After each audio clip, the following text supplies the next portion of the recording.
নগরীর ১২ নং সরাইপাড়া ওয়ার্ডস্থ ভেলুয়ার দিঘির উত্তরপাড় সমাজের বাসিন্দা ও সমাজসেবক মরহুম সৈয়দ আহমদ জুনুর রুহের মাগফিরাত কামনায় পাহাড়তলী ডিটি রোডের বিভিন্ন স্থানে তীব্র গরমে পথচারী ও অসহায় দিনমজুর শ্রমিকদের মাঝে সুপেয় পানি ও শুকনো খাবার বিতরণ করা হয়। তরুণ সমাজসেবক ও আওয়ামী লীগ নেতা মোহাম্মদ রাসেলের ব্যক্তিগত উদ্যোগে গত ৩ দিন যাবৎ উক্ত কার্যক্রম চলছে। আমার বাবা শহীদ আহমদ আমার স্মৃতি সঞ্চয়ের জন্য আমি আমার বাবার জন্য মানুষের জন্য খারাপ করতেছি পানি, কলা, রুটি, ঠান্ডা।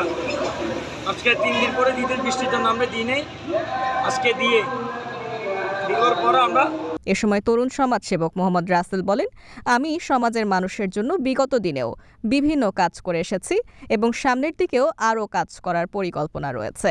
আপনাদের কাছে শুধু একটাই চাওয়া, আপনারা আমার বাবার রুহের জন্য দোয়া করবেন এবং আগামীতে যেন সমাজের সকল শ্রেণী পেশার মানুষের জন্য কাজ করে যেতে পারি, তার জন্য সকলের নিকট দোয়া চাই। অদ্য জুমাবার ভেলুয়ার দিঘি শাহী জামে মসজিদ প্রাঙ্গণে নামাজের পরপরই প্রায় ৪০০ মানুষের মাঝে সুপেয় পানি ও শুকনো খাবার বিতরণের মধ্য দিয়ে অনুষ্ঠানের সমাপ্তি করেন। ছেলের উদ্যোগে আজকে পানি বিতরণ অনুষ্ঠানে আজকে আমরা ভেলুয়ার দিঘি মসজিদের পাশে দাঁড়িয়ে এখানে পানি বিতরণ করব। সাধারণ মানুষের কাছে পানি, কলা, লুটি এগুলি বিতরণ করে আজকে আমরা এই অনুষ্ঠানটা আজকে ৩ দিন ধরে দিয়েছিলাম। এই ৩ দিনের পর আজকে সমর্থন করব। আর এই সমর্থন আজকে শেষ করব। সেই শেষ করার জন্য আপনারা সবাই আমাদের এলাকায় এই রাসেলের জন্য আপনারা দোয়া করবেন। মা বোনেরা সবাই যাদেরকে পানি দিব সবাই দোয়া করবে।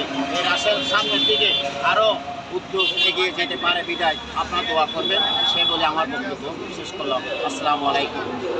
এ সময় উপস্থিত ছিলেন ১২ নং সরাইপাড়া ওয়ার্ড আওয়ামী লীগের নেতা আবু সৈয়দ খান সহ উক্ত ওয়ার্ডের গণ্যমান্য ব্যক্তিবর্গ।